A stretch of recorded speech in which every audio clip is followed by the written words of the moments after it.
International students have dropped by 40%. Let's have a look.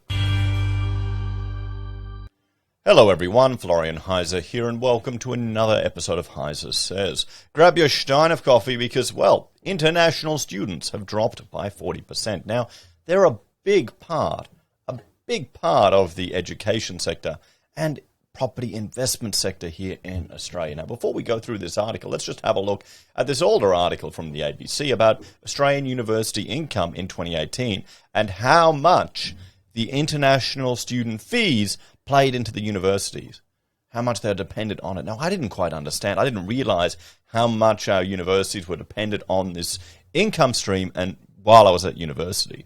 I just know sitting next to my foreign friends from overseas that were paying a fortune to study the same thing I did. And they were pissed when the quality wasn't there, when a lecturer would repeat the same slides they gave from a year before. And they go, I'm paying so much for this. And I felt really bad for them, to be honest. So, the University of Sydney, 884 million. So 1.6 out of it. So a big chunk. Melbourne, 879. Monash, 851. UNSW, 712 million. UQ, 572 million. Now, does it explain why when you're working on group assignments, there may be so many people whose English skills just are terrible? And it's really tough. I feel sorry for some of these people that come over here. That, well, either the university does everything to get them in here because they want their money and they want to milk them, or they pay them way too much for education when they get over here, or they're tricked to think it's a path to migrate to Australia. They study in a high-end qualification, and there's no opportunities for that qualification in our country. So it's awesome. Yeah, I really feel sorry for them. But also you've got, so we've got a university sector that's dependent on it. Where's my alumni? QUT, oh, we don't rank. The money didn't come up there. So not enough, but still a big chunk. A big chunk, guys. So you've got the property sector as well. How many investment-grade apartments are used to service students? How many businesses, are just simply providing student accommodation for them, where a normal person can't even rent?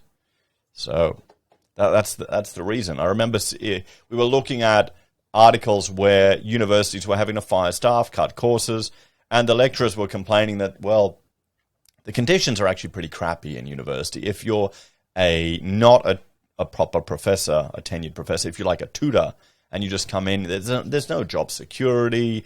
And yeah, it's for a very leftist-leaning organization. It's pretty, crappy place to work, to be honest. I did many years of tutoring. And, money's... It sounds good. It sounds good when they say, oh, you paid this much per hour, but you only have like 2 hours worth of marking when it takes 10 hours to mark all the work. Yeah, it's kind of a bit. You do it for two reasons. One, because you enjoy it. It's fun. It's very rewarding, particularly in architecture, seeing people do work and grow as students. And two, to find good staff. So you can poach people or get people, right at the beginning of their career when they're really talented, because you can see before the other firms steal them off you by offering essentially double the pay and better opportunities, which is all part of the journey. You just got to appreciate that. So let's have a look at this one. Because, we've got calls for 2 million more migrants. There's going to be pushes to bring and try and draw international students back to Australia because universities are dependent on it. You saw how many millions of dollars, $500 million in some unis, even more in others, nearly $1 billion. Anyway. The number of international students applying to study at Australian universities plunged while borders remained closed. New data shows, well, yeah, that's not at all surprising.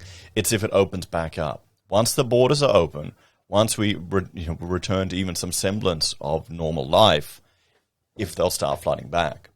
I suspect they will. Honestly, I suspect they will. There's a whole lot of BS out there about Australia, but we handled COVID a lot better than other countries. But we barely have it here, to be honest, everyone. And it's a warm, peaceful country. English is our language, and we're like the poorer cousin of the US for international students. That's what I was always told. So anyway, international student recruitment marketplace, Aventus, found that applications for Australian universities from international students have dropped 51% since March this year. The latest government figures in November's show There are currently 259,752 student visa holders in Australia, more than half of whom are in higher education or postgraduate research. And this is why you're having all of the issues with not getting enough people to pick fruit and vegetables. Because often you'll have the international students, they will, on the holidays, go out to whoop-whoop with a whole bunch of them. I saw it at uni, and they just do a whole lot of fruit picking to earn money. And they'd earn that money, and that will help get them through the semester. Yeah, there you go. Universities are... And, I mean, in my course, the reason why I never did it was because I was working full-time, 4 days a week in architecture from my first year of study. That was kind of different. Where the internationals, often they were doing a different course to me, where they didn't have as much flexibility. The architecture was 2 courses. The first one, they were full-time study, a lot of them, and they flipped to architecture and worked then once they had 3 years in the country and improved their language skills and ability to work. So during that time, that's when they'd be running off fruit picking, when I'd be working in a real practice. So it usually worked out best for everyone. Universities Australia Deputy Chief Executive, Anna Marie Lansdowne, said there had been a 40% decline in commencing international students from pre-pandemic levels, a worrying sign for one of the country's most important export sectors.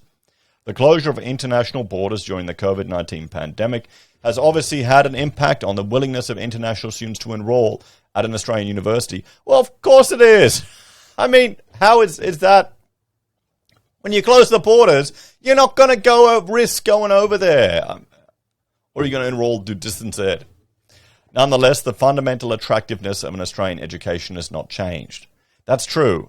Apparently Australia has a good rep overseas. Or did. Ms. Lansdowne said she is optimistic a corner has been turned as pilot plans have been announced to return international students to New South Wales, the ACT, Victoria, South Australia and Queensland. International students looking outside of Australia. Adventus, which partners with more than 1,500 institutions, found since March, applicants have grown by 148% in Canada, 150% in the United Kingdom, and 422% in the United States, partially fueled by the platform's growth in those regions. Adventus Chief Executive Officer Ryan Trainer said students who would have typically chosen Australia as a study destination are looking elsewhere.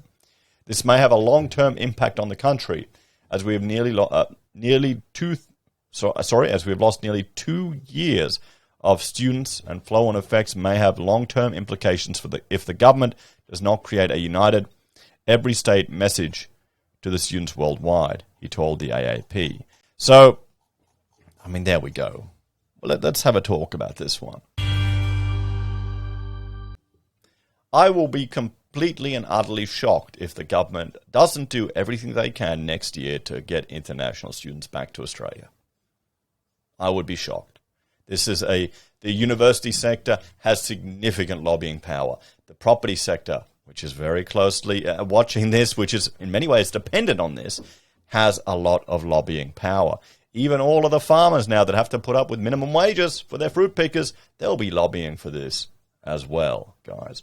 So let's wait and see. I don't think it's going to have, well, if it lasts more than 6 months, if when the country opens next year, in 2022, we don't start seeing international students return, we don't start reading articles, international student numbers up 50%, 60%, I will be completely shocked.